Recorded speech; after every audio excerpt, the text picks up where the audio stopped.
Hi there. Whether you're just starting out making jewelry or you're an experienced jeweler, it can be really frustrating when you are working on a piece and your solder just won't flow. So today I want to go over the 4 components of a good solder join. This list is indispensable, especially for beginners. If you're having trouble getting your solder to flow, if you go through this list like a checklist, I'm sure you're going to find the solution to the problem with your solder flow. It's always some manifestation of one of these 4 things. So let's go over those 4 components to a good solder join. The first thing you need is clean surfaces. You need both sides of your seam or the 2 pieces of metal, whatever you're trying to solder, they have to be clean. And what that means is no lotions from your hand, no machine oils from the manufacturer. If you've been working on your piece with a torch and it's developed fire scale, you're going to want to put it in the pickle before you start working on it. Oftentimes we just need to clean the surfaces just by sanding or filing those surfaces before we apply before we add our solder and try to get it to start. So clean surfaces, any dirt, any grime, any oils is going to interfere with your solder flowing.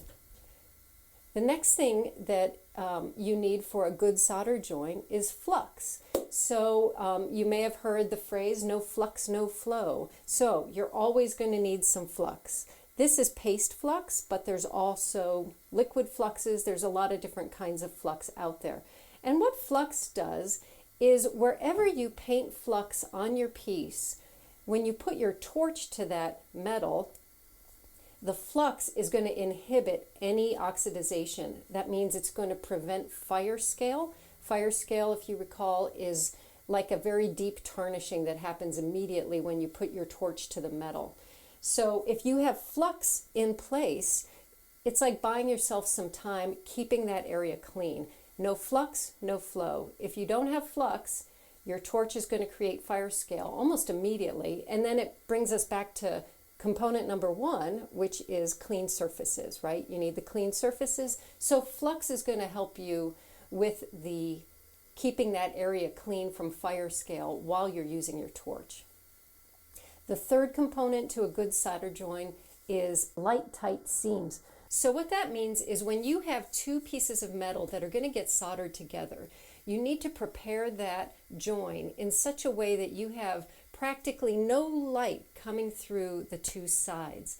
And I like to think of it as like if you had 2 pieces of wood that you're trying to glue together and you paint glue on one side of the wood and glue on the other side of the wood, and then you stick them like this and they're not touching. Well, there's no way that those 2 pieces are going to join together. And honestly, it's the same with soldering 2 pieces of metal. You can't rely on the solder to fill in any gaps. If you have a gap in your seam, the solder will not fill in that space, and if it does, it's not going to be a very strong join. But typically what will happen is the solder will just spread to the metal itself, and it's not going to fill in the gap. So without that light, tight seam, without a good connection, your solder is just not going to flow. So make sure you prepare your piece well in advance. If it's a seam coming together like this, make sure it's light, tight. If it's a laminating or a sandwiched soldering situation, make sure you don't have any warping or different heights. That way everything is going to be touching and your solder can go through and act like a glue and hold everything together. Okay, the 4th component of a good solder join, and I think probably the most typically overlooked, is proper heat. So the thing about soldering is your solder will flow at a certain temperature. Both sides of your join, both pieces of metal, need to come up to the correct temperature at the same time. So when solder in particular, but any metal really, when solder flows, when it melts, it's going to move towards the heat.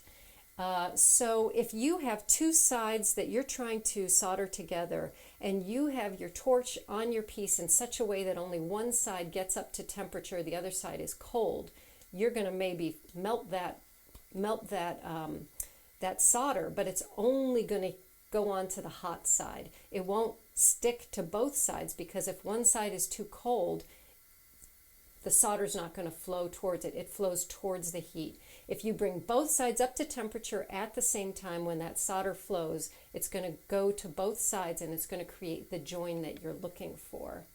Along the same lines, sometimes people are very timid and they heat very, very, very, very slowly. And if it slowly comes up to temperature and it never really quite makes it up to temperature, your solder's just never going to flow.